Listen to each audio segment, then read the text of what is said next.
Hello everyone, welcome to the Flipside. Today is Tuesday, March 18th.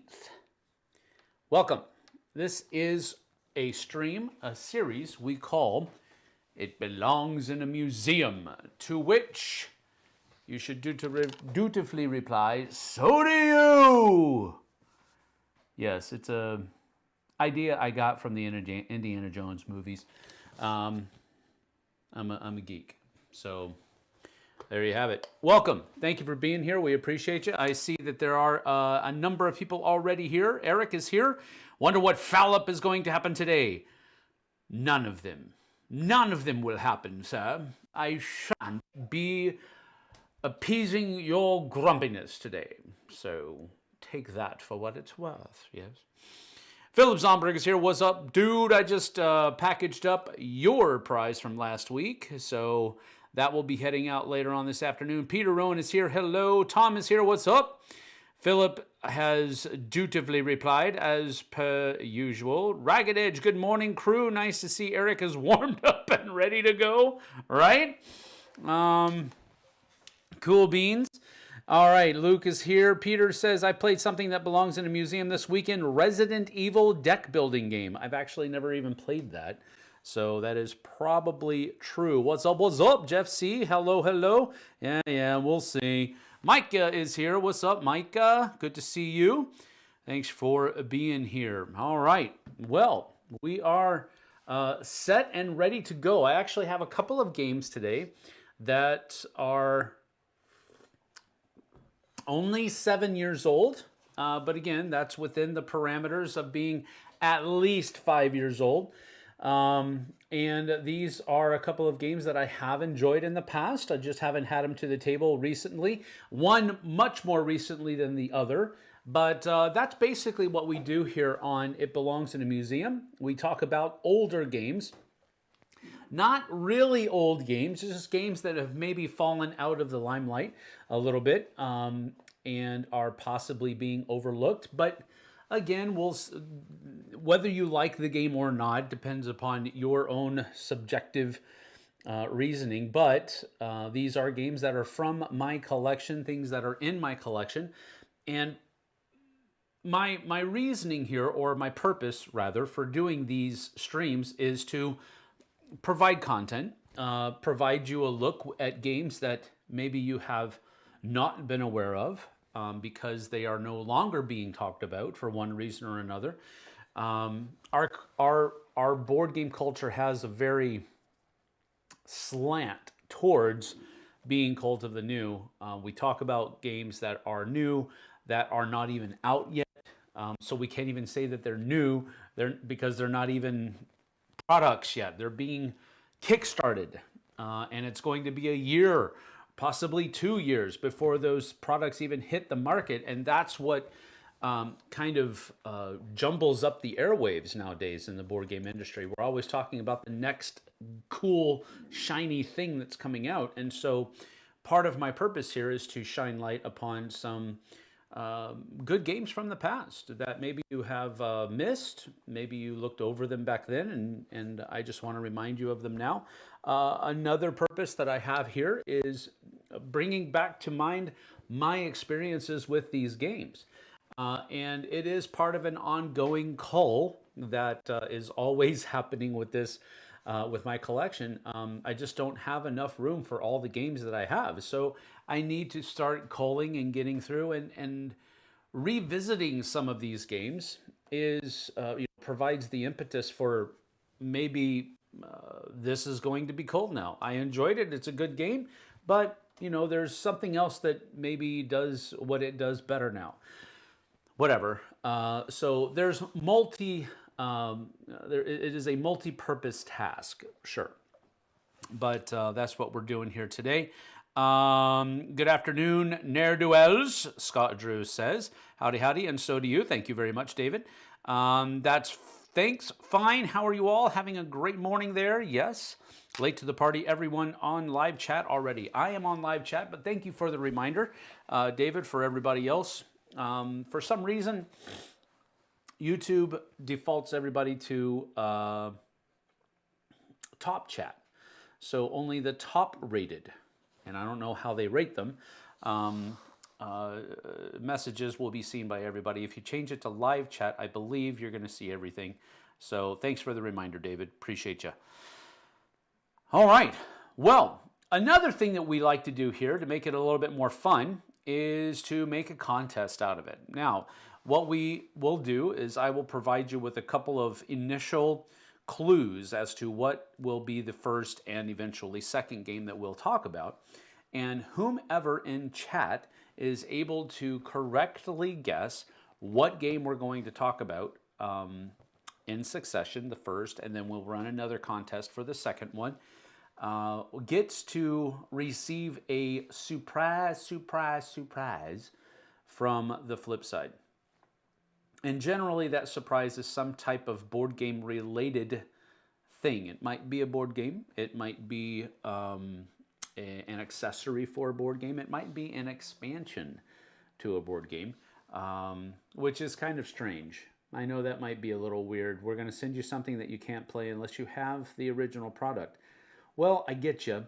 But sometimes the nature of being a content creator is sometimes you pick up things, whether it's been sent to you or not, that was an expansion that you don't currently own the base game for. I know that's happened in the past. So, and again, the thing here is that I'm passing it along to you as just a thank you for participation. If you can't use it or own it, or if you don't want it, by all means, pass it along or sell it or whatever. You choose. There are no strings attached whatsoever to any of the surprises. You'll also get a sticker or two from the Flipside.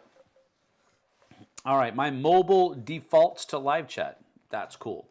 Maybe mobile devices default to live chat, and maybe computers or laptops default to something else, or it could just be one of the settings that you have in YouTube.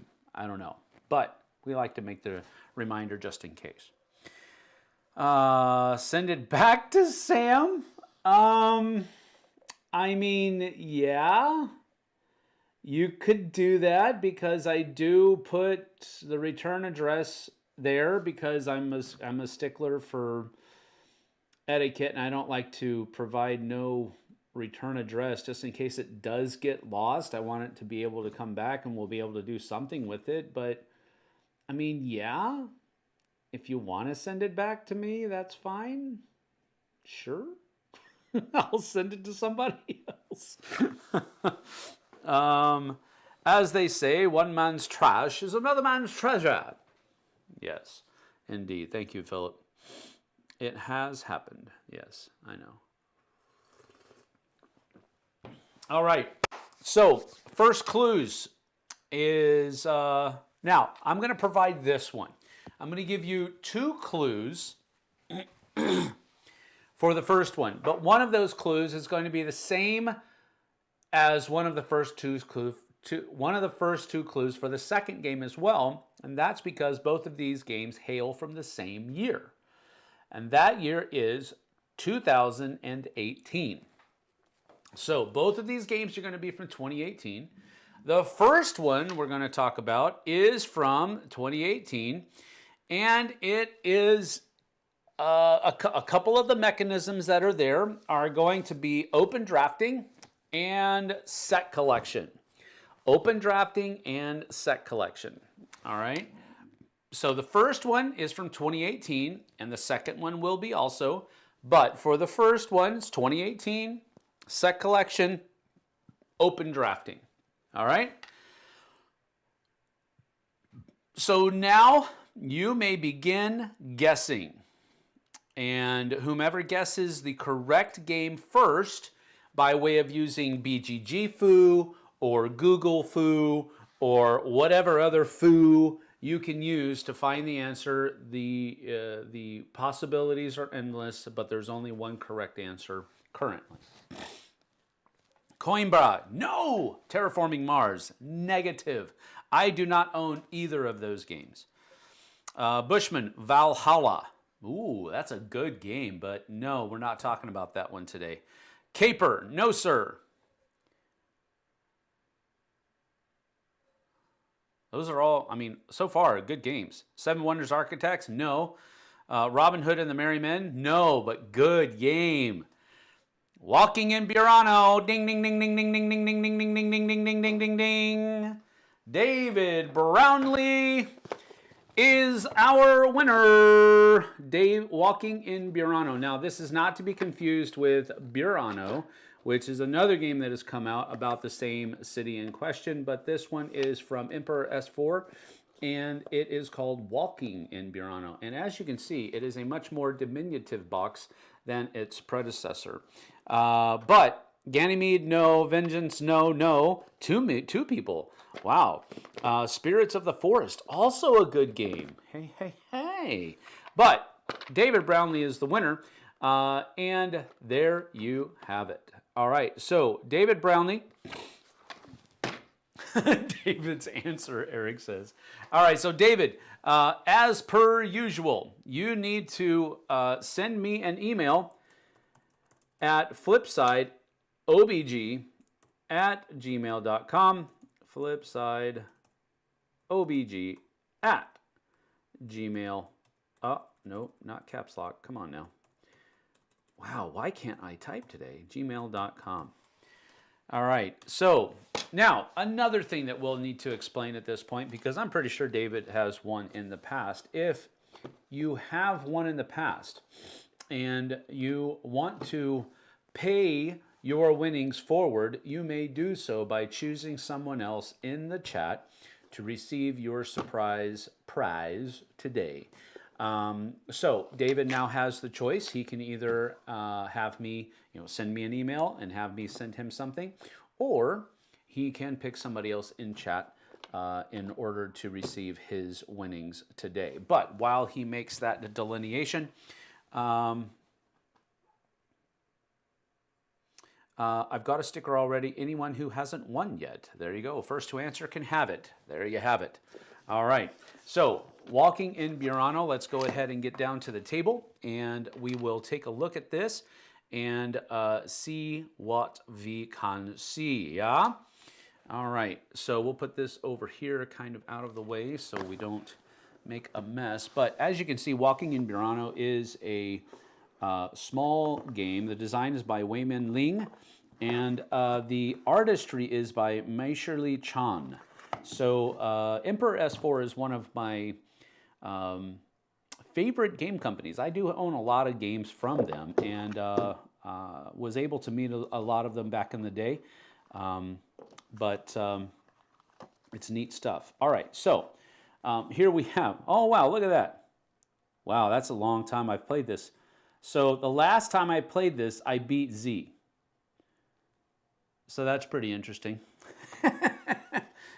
Because that didn't happen very often. Z used to beat me all the time. So the first thing that's in here is you have some player aids that are used. So you have other, some kinds of people that you can place within your tableau, and they'll score you different points if you meet their criteria over here.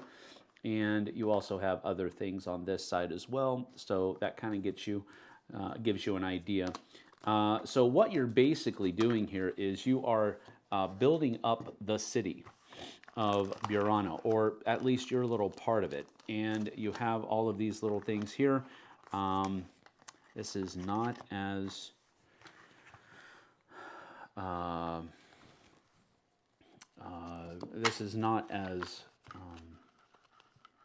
all right, so we have these things here. So these are a bunch of different inhabitants for your city. And you kind of get the idea here, what's going on. But so they will have, for example, they will score you 3 points for, like this person will first of all score you 2 points if they are in your thing, your tableau. And then they will also score you 3 points for every cat that is in your facade. And that's what these guys do. All right, this guy will give you he'll score you 2 points and 1 point for every potted plant. That's what these guys do. Every flowered plant.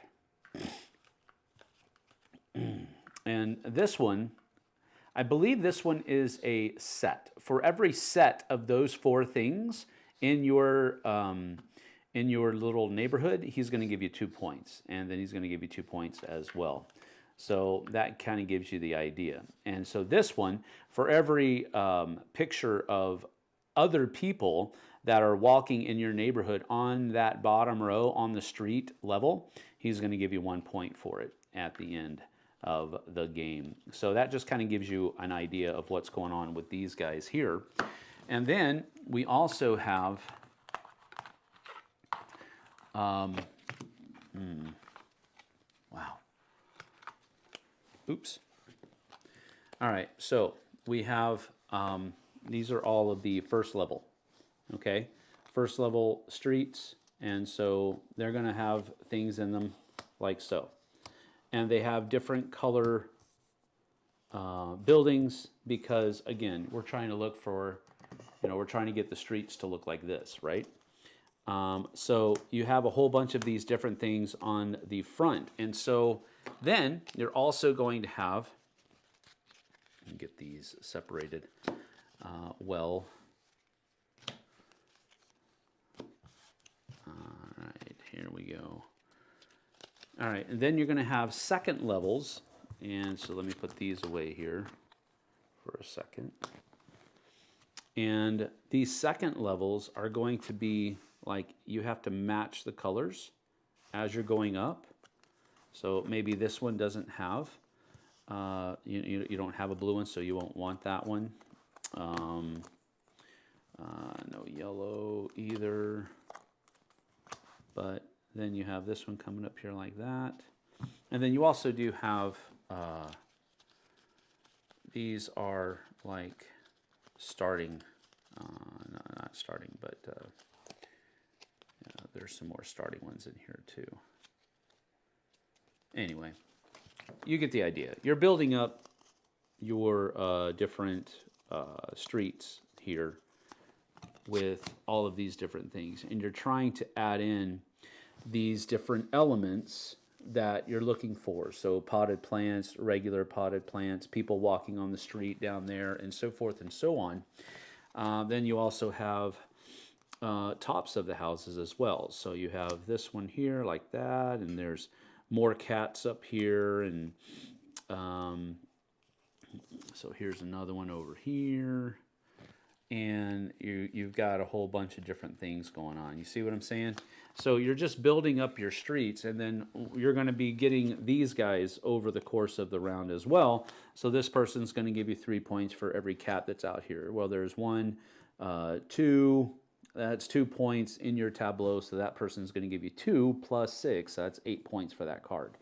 And then this person is going to give you 2 points plus 1 point for every regular potted plant, and there's 1, 2, 3, 4, 5, 6, 7, 8 here. So kind of give you the idea, right? But you're building up your tableau, and whoever has the most points is the winner. Like you said here, just to give you an idea, you're going to score the different houses that are in here, and they're going to give you points based on what's there. Then you're going to score all of these different things here, and whoever has the most points is the winner. These things are negative points at the end of the game as well. So that's just something that does it. But it's a really neat game that is, if you like tile placement games, because that's pretty much what this game is. It's a tile placement game, but the tiles are cards. That's generally what the difference is here. You also have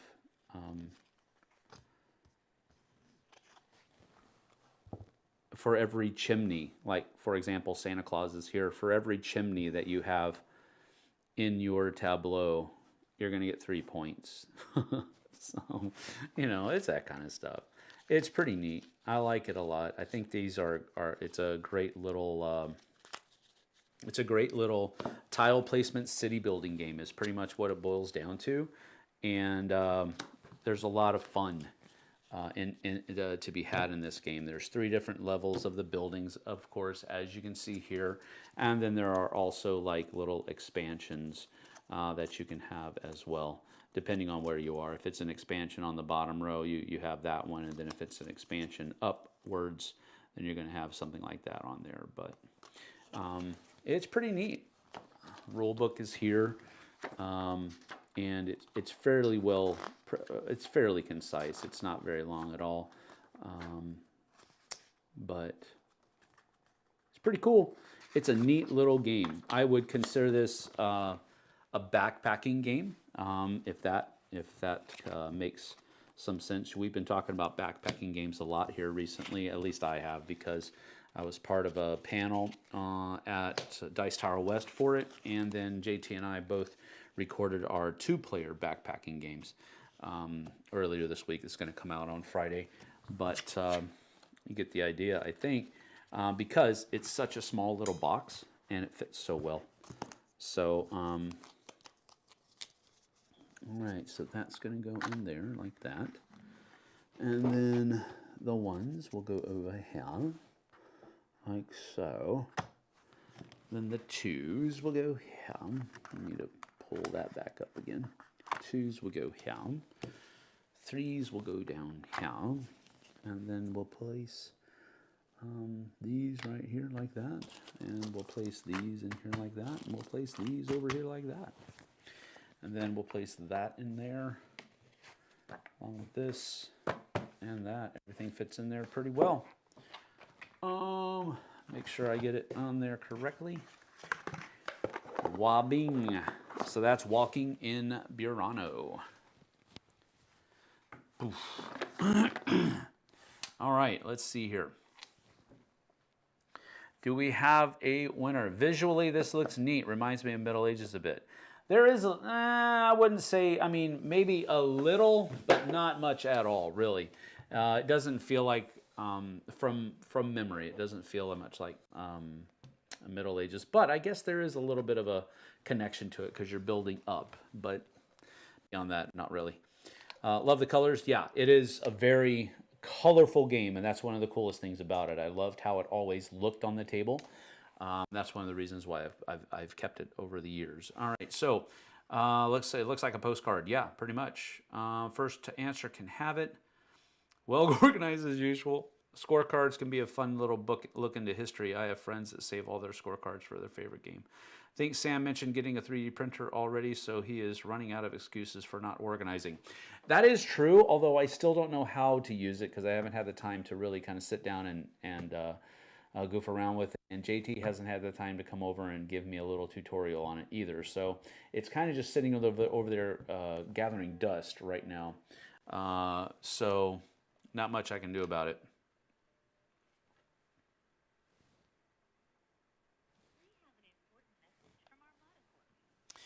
Nope.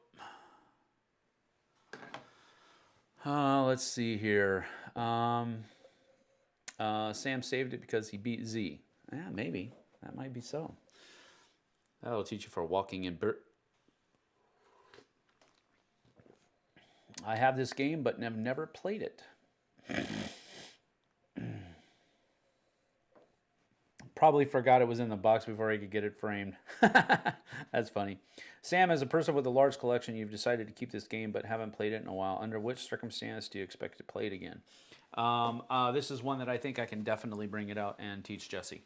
Like, Jessie's never played this game, and I think this is one that she would probably enjoy because she does like tile placement games, which this really is a tile placement game. It's just that the tiles are cards, not physical cardboard tiles.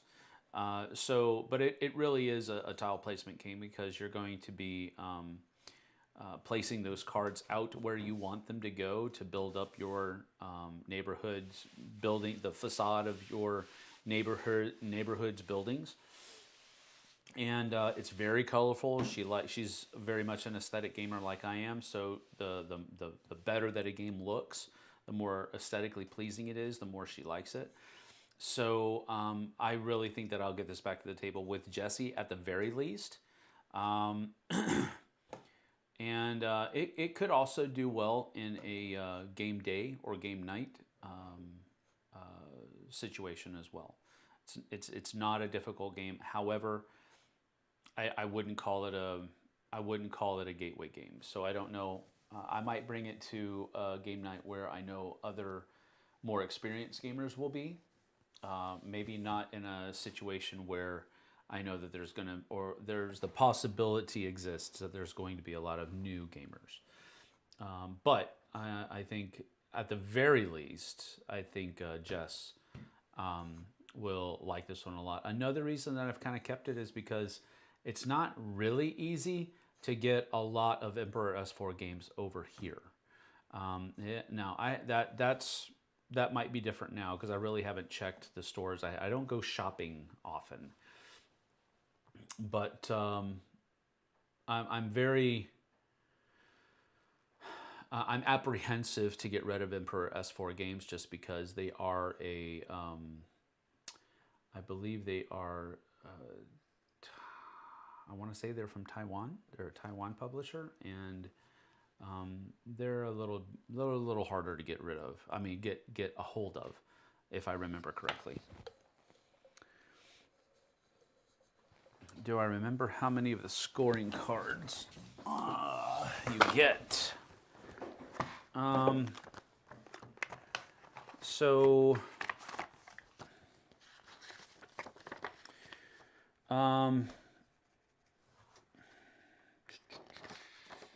Setup.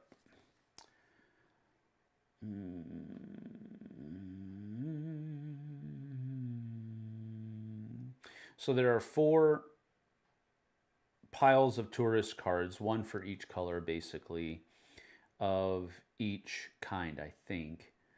And then you're going to place 7 piles of inhabitant cards on the configuration shown.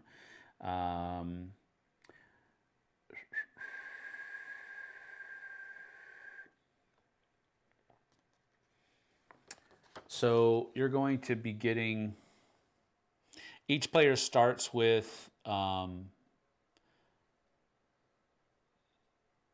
2 scaffold cards and places them first floor side up in front of themselves, horizontal, designating a 5x3.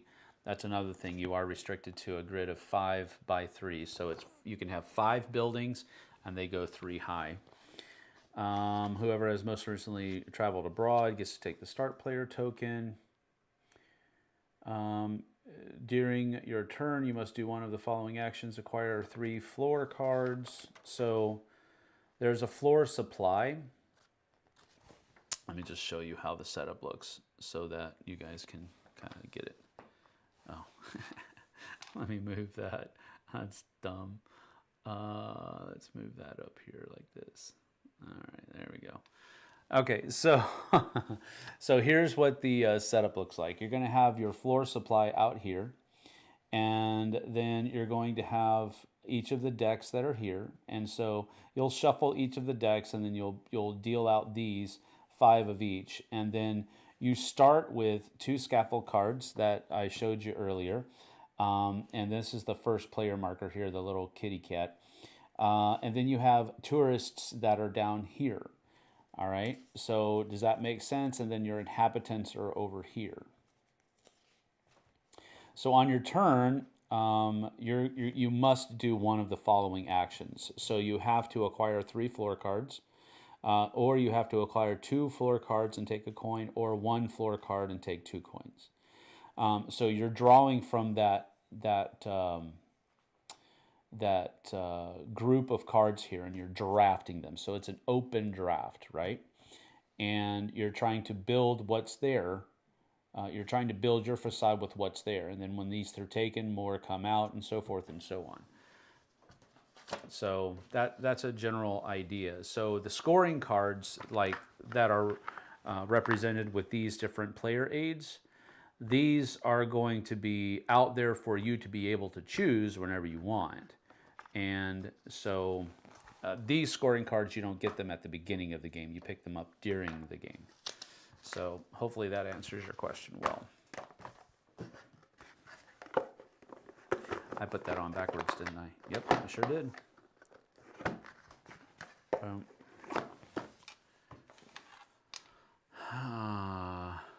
Let's see here.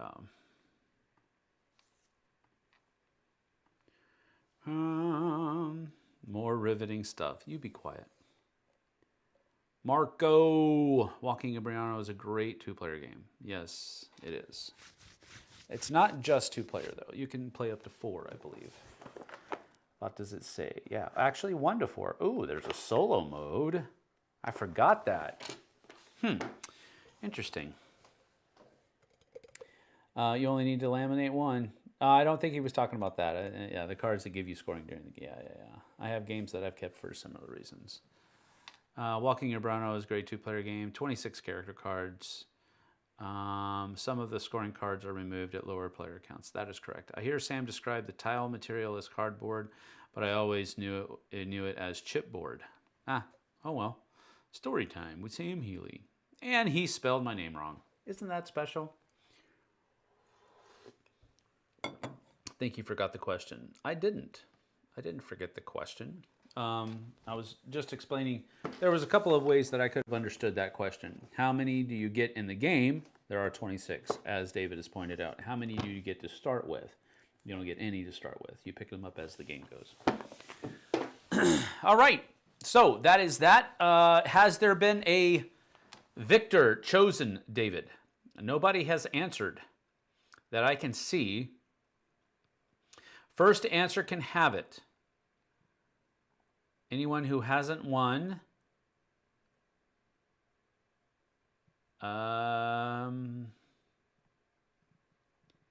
nobody has won. Nobody hasn't won that's been here, I guess. So you're just going to have to pick somebody. It's crazy to think games from 2018 are considered older. Well, again, keep it in mind. I don't see any responses. I don't either, David, so you're going to have to make a decision. Alexander, to your statement, again, 2018 is within the arbitrary window that I put upon this series, which is 5 years old or older.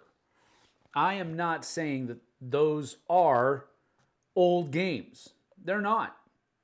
But within the context of the board game industry, if you look at it from the idea of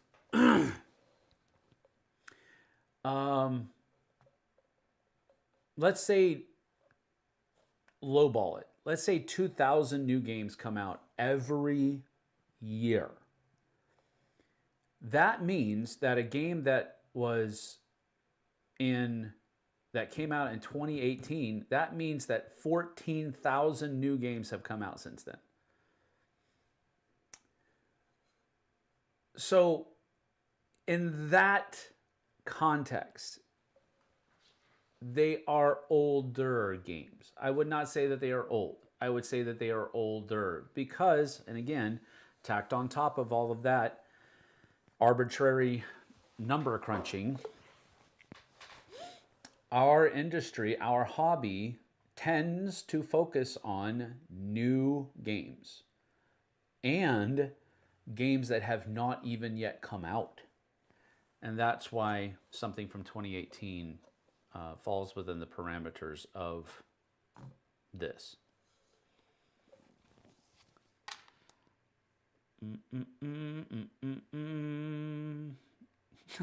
I don't want to win. Next contest is a double prize. Oh, well, I mean, we could do that. That's. I mean, it's David's choice, I guess. Pick Sam. I don't think he's won. We need to recruit some new blood. Would have to acknowledge that Sam is a winner. Yeah, that is true. No chance. I think there is overall feeling that games from 5 years ago have fallen out of the zeitgeist and probably does feel old when we have a lot of options being thrown at us. Truth. He sent me strawberry shortcake bumper stickers. No, I didn't.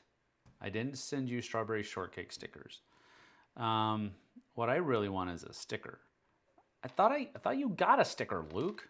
What in the world? All right, so David has chosen that the winner of the next contest, the one that we're about to talk about, is going to get a double prize. All right, well, there we have it. So 2018 was a great year for games. I do agree with that as well. There's a lot of good stuff that came out then. All right, so next one. We have already talked about Walking in Burano. Now we're going to talk about the second one. Now, I did mention earlier, both of these games came from the year 2018. So that is your first clue, that it's from the year 2018. The mechanisms employed in this one are hand management, push your luck.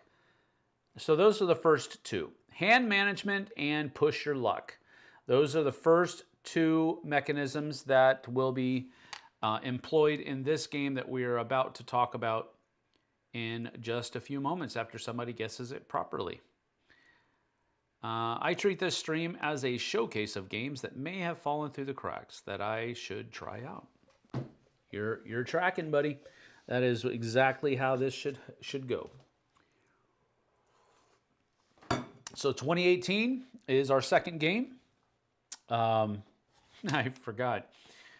Hand management, sorry, and push your luck. Hand management and push your luck. Those are the two games. Renegade, no. Vast, no. Both incorrect. Dead Man's Doubloons, no, Tom. So far, I don't own any of those games. Haunt the House, still don't. Peter Rowan, guessing something that has already been stated as incorrect. High Society, question mark. Nope. That is incorrect.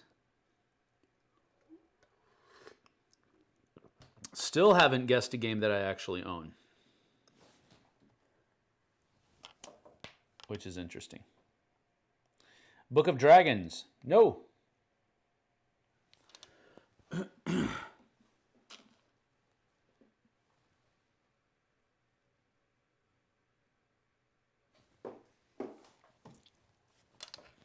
Wow. Dude actually put Japanese title up there. Proud Patissier. No, that's not correct. Dilemma. No. Find the Pickle. No. TI4. Thank you, Eric, but no. Most Wanted. No, that is incorrect as well. Tango Down. The Big Store. The Epic Beard Game. No. All of these are incorrect. TI4 is the only one that I own so far, and it's not correct. Boom Goes the Dynamite. No, Luke. Also not correct. Chivalry. No. This is interesting because Quest for El Dorado. No. Quacks of Quedlinburg. No. Zvodson. Thank you for being here, Jan Roger Pedersen. Everworld. No. This is strange. All of these I do not own. That is, usually there's like some pockmarks of games that I actually do own, but so far, no. And Tom. TM, our moderator, gets it correct. So, since I know he has won this before, he now has to choose Redneck Madness? That's a game? Ninja Pooper on the Beach? That's a game? Wow. Hamsters of Panama? Are you just making stuff up, Luke? I think you're just making stuff up at this point. Kong Kang? Nope. Haven? No. Although that might be the only game that you've mentioned that I actually own, except for End of the Trail. So End of the Trail is another one. I actually didn't pick this up until, oh gosh, I think it was not last year, but the year before last, the last time I went to PAX Unplugged, is where I picked this one up from the Elf Creek Games booth. So all gold games on BGG. Jeff C., have you won? David Brownlee, guessing who hasn't won yet is harder than guessing the game. I was picking the funniest ones I found. All legit games that fit the criteria. That is funny. That is funny, though. Those are some epic. Ninja Pooper on the Beach. Oh, man. That's one I have to probably take a look at.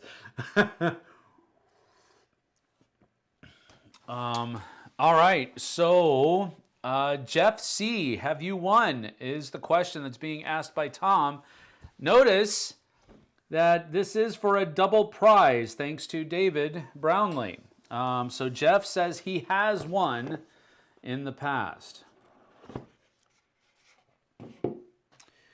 I was pretty sure Sam didn't have proud patissier. You should give winnings to David. The dreaded cyclical nature of paying it forward. I don't recall seeing Svartsen Jan Roger Pedersen winning. That's a good assumption. So Svartsen, Micah has won. I do know that. So Svartsen Jan Roger Pedersen, have you ever won one of our things? One of our contests here. You are being asked that question. So let's go ahead. While you guys figure that out, we're going to go ahead and talk about this. All right. Put that up there. And we'll go back here. There we go. All right. So, end of the trail. This has a kind of a poker feel to it, if that makes any sense. We'll get to that in just a minute, but this is the book that we're talking about. This is how we set up the game. So you set up a grid here, denoting different lands that you can travel to, and these all set up as well. And then you're going to be trying to find gold on these different places. And so as you're going through, you're going to be trying to find different gold mines and all of that kind of stuff. So you go through a supply auction, you go through prospecting, which is where you're going to be going out and trying to find all of the different stuff. And then you're also going to be gambling a little bit at the end. And of course, it's all in-game money. You're not actually gambling with real stuff. So there you have it. But you have this idea here. And at the end of the game, after the third round, the game is over. Players advance to the end of game and scoring, where they will play their poker cards and earn a score from their total gold from claimed land tiles. So the tie to poker in this game is based in the theme, but I think they used it pretty interestingly enough. But that's the rule book. This may be, it is from, like, I have the Outlaw expansion here that I haven't used yet. So I want to get back to the game to use that stuff. There's a little pan here that you can keep the gold nuggets in. So that's a pretty neat little thing, yeah. The first player token, I believe, is this little poker chip here, which is pretty neat. So that's pretty cool. These are the different, covered wagons that you'll be able to use, and the different donkeys and oxen and horses that you'll be able to use throughout the course of the game. Oh, he's eating. These are the actual player pieces that are used in the game, and so I'll show you the green ones because that's my favorite color.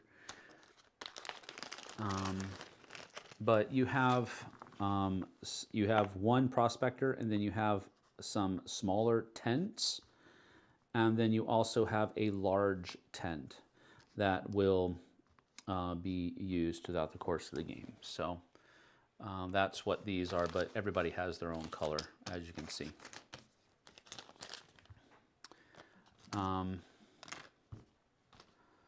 Then you'll have a bunch of different cards. These are the actual cards that are used in the game. There are some special abilities that you can have.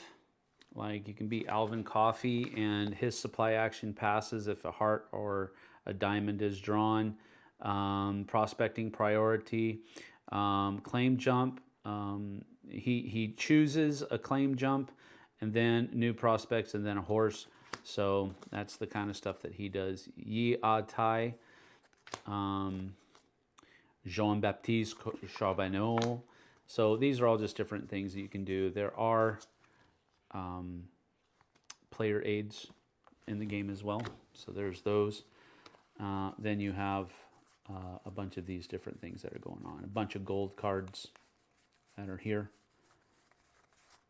But on the other side, you have all of the different things that you can do. And you're going to be using cards to buy things at auction and bid using cards out of your hand.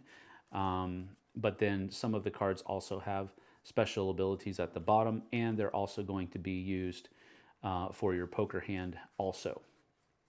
So it's a pretty aesthetically dry looking game as far as the cards are concerned, but I think that works well with the actual theme of the game as well. So that's the cards in the game, and then you also have all of these different things here. So for example, the canyons here will have different amounts on them. And that's how many points you're going to get. If you stake a claim to this mine, that's how many points you'll get at the end of the game for owning that mine. And these are all canyon tiles. And so as you can see, as you maybe saw or remember, you're only going to have certain canyons set out all over the place. Then you're going to have a certain number of mountains and a certain number of foothills set out, and how far you can travel out there is how far you can go, generally speaking. But these are all of the different starting places where your prospector has to start from. So one, you can choose to use a horse, which allows you to move a little bit faster. You can use the donkey, or you can use the oxen. There's a couple of oxen. And so these are some of the cities that you are going to be starting from, and so forth. So kind of and these are all, as you can see, these are all pretty thick tiles. These are not chintzy at all. So that's a good thing. The component quality was pretty cool about this. Not flashy, definitely not anything to write home about necessarily, but I think you get your money's worth if you know what I mean. The foothills, the canyons, you saw the different point totals that were on those tiles, and then you have foothills, which are lower. You have, ones, A5, I think there's 1-5 in there, 1-4, a whole bunch of ones, a couple twos, and a couple threes. But this one had much higher numbers, if you remember. 3, 4, 6, 5. So higher numbers in this, lower numbers in the foothills. And then the mountains have kind of a similar thing where the numbers are spread out. So 3, 5, 4, 6. So 3 to 6 in the mountains. I think you have 2 to 6 in the foothills, and then you have 1 to 5. I'm sorry, in the canyons, and then 1 to 5, I think, with 5 being rare and 1s being common. So mountains are the only places you can actually go and find 6s. But you get the idea, yeah? That's Into the Trail. It's a really neat game that is pretty fun to play, to be honest with you. We haven't played it in a while. I would like to try the Outlaw expansion. Not sure what it actually does. They were, I think it was just like a extra little thing, but it adds in this little dude, the Outlaw. And what does it do? Mini expansion brings you 4 new Jokers. Okay. So 4 new Jokers with special abilities there on the bottom. And then it also gives you Outlaw cards, which are -$1 for bidding. But It says place the outlaw meeple on any tile. At the end of the game, the tile with the outlaw meeple scores half of its value. So it's a way for you to kind of go after your other people's claims. It also brings you the outlaw, a new face card ranked between the 10 and jack of each suit. All right, so that's cool. So that a straight would need to include the sequence 10, outlaw, jack, queen, king, so forth and so on. So that's interesting. I'm going to keep that in here just so that we can keep it separate. I got to get this guy and put it in there as well. But that's an interesting variant. But that's end of the trail. Boom, boom. And we can actually move that back down now, like so. Let's see, what is everybody saying about that? Box art looks older than 2018. Crossing my fingers then. This actually looks fun. Let's see here.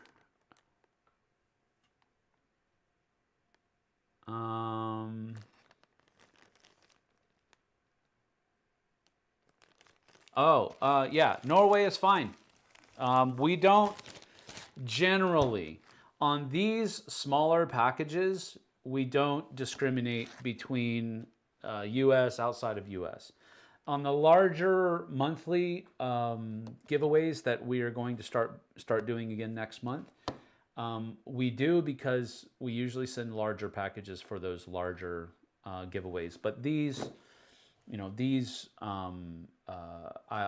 they're smaller packages, so I'll send them out to you. Yeah, so absolutely, yes. Svartsen, Jan Roger Peterson, crossing your fingers. You may uncross your fingers, sir. You are a viable winner. 17 bucks brand new. Yeah, it's not an expensive game. Does someone say Joker? There you go. Yes, always have St. Patty's Day off and day after, which is more important. Cool. Why is that more important, Matthew? Don't answer that. I know why it's more important to have the day off afterwards.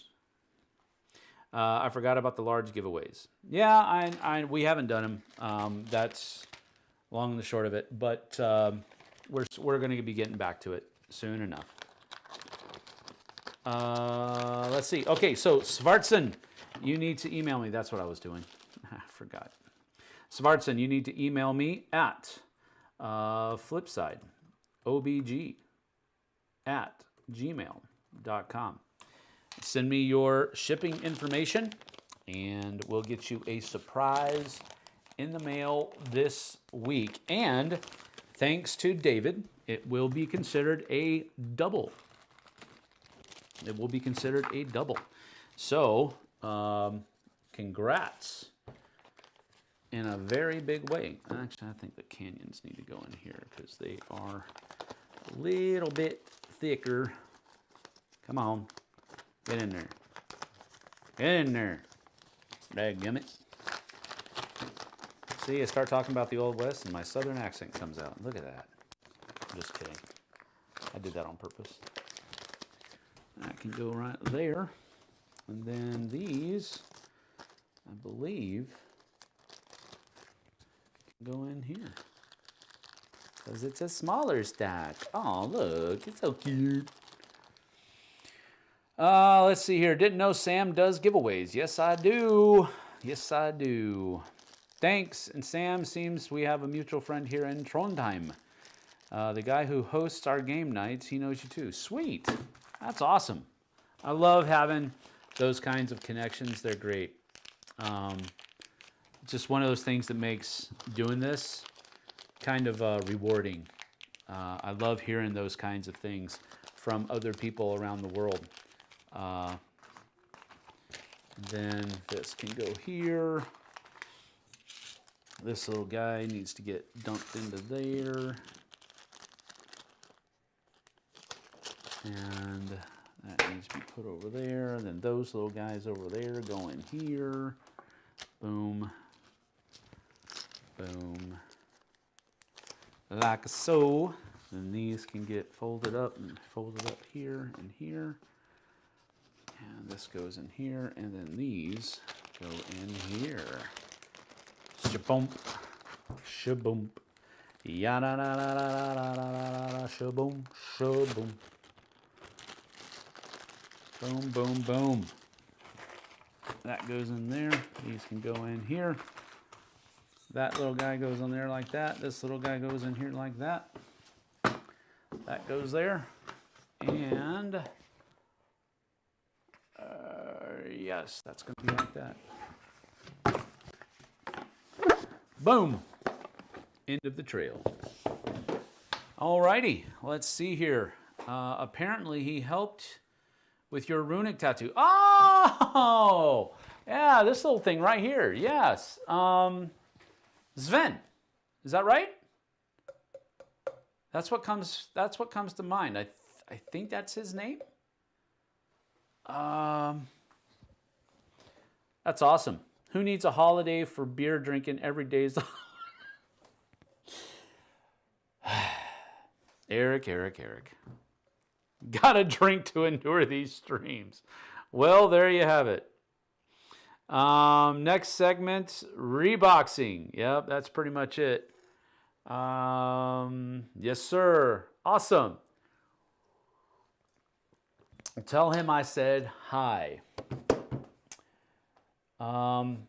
If I remember correctly, he was having some health issues a couple weeks, or maybe a month ago. Is that right? How's he doing? Hopefully he's doing okay. Because something in the back of my head reminded me that he was having some health issues. So hopefully he's doing okay.